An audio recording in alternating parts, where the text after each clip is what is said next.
Le Livre du ciel, tome 15, 2 mai 1923. Quand la divine volonté sera accomplie sur la terre comme au ciel, la deuxième partie du Notre Père sera réalisée. Les 3 sortes de pain que Jésus a demandé au Père.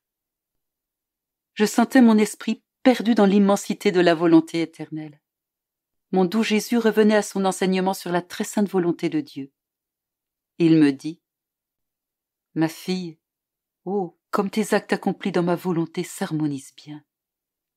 Ils s'harmonisent avec mes propres actes et ceux de ma mère bien-aimée, disparaissant en eux et formant un seul acte.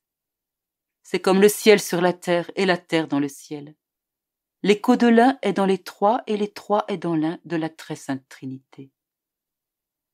Oh, comme cela est doux à nos oreilles, comme cela nous ravit, à tel point que notre volonté descend du ciel sur la terre. Comme on fiat voluntas tua, que ta volonté soit faite, connaîtra son accomplissement sur la terre comme au ciel. Alors se réalisera complètement la suite du Notre Père.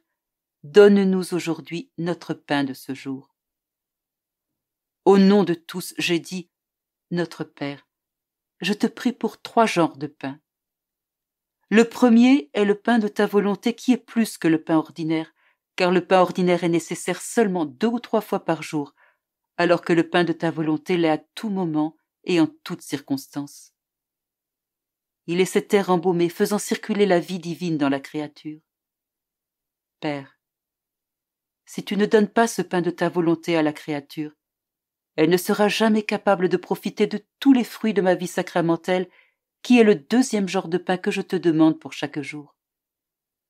Oh, en quel mauvais état est ma vie sacramentelle!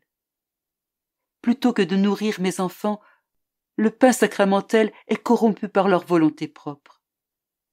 Oh, cela me dégoûte. Bien que j'aille vers eux, je ne peux leur donner les bénédictions et la sainteté parce que le pain de ta volonté ne se trouve pas en eux. Si je leur donne quelque chose, ce n'est qu'une petite portion, selon leur disposition, non pas toutes les grâces qui sont en moi. Pour leur accorder tous ces bienfaits, ma vie sacramentelle attend patiemment qu'ils se nourrissent d'abord du pain de ta volonté suprême. Le sacrement de l'Eucharistie et tous les autres sacrements que j'ai donnés à mon Église porteront tous leurs fruits et seront amenés à maturité seulement quand ta volonté sera réalisée sur la terre comme au ciel. Après cela, j'ai demandé le 3e pain, le pain matériel. Comment aurais-je pu dire de manière restrictive : donne-nous notre pain matériel de ce jour, puisque l'homme, qui aurait dû faire notre volonté, prit pour lui-même ce qui est à nous. Le Père n'aurait pas voulu donner le pain de sa volonté, le pain de ma vie sacramentelle, et le pain matériel à des fils illégitimes, à des hommes mauvais et usurpateurs, mais seulement à des fils légitimes, à des hommes bons s'attachant aux bienfaits du Père. Voilà pourquoi j'ai dit : donne-nous notre pain. Quand ils mangeront ce pain béni, tout leur sourira. Le ciel et la terre vivront dans l'harmonie de leur Créateur. Après, j'ai ajouté : pardonne-nous nos offenses, comme nous pardonnons à ceux qui nous ont offensés. Quand ta volonté sera accomplie sur la terre comme au ciel, alors la charité sera parfaite. Le pardon aura un caractère héroïque, comme lorsque j'étais sur la croix. Cela se produira lorsque l'homme mangera le pain de ta volonté en même temps que le pain de mon humanité.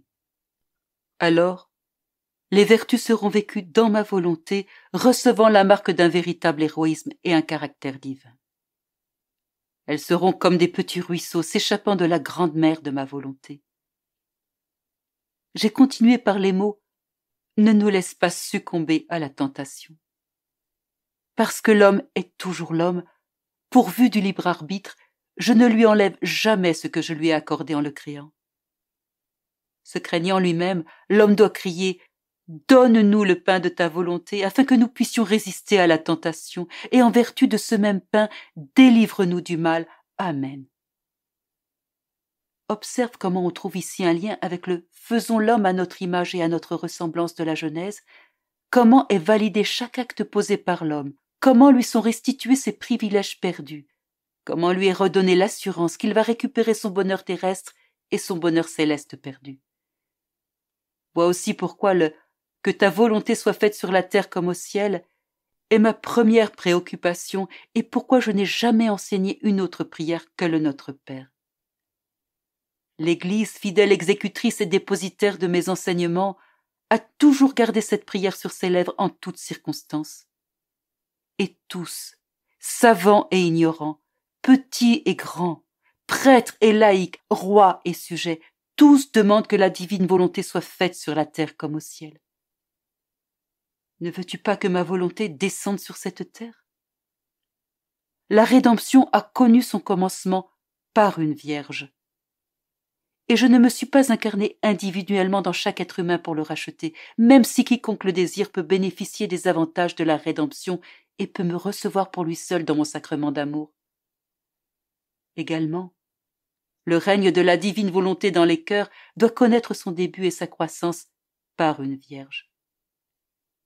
Celui qui est bien disposé pourra bénéficier des biens qui sont offerts à ceux qui vivent dans ma volonté.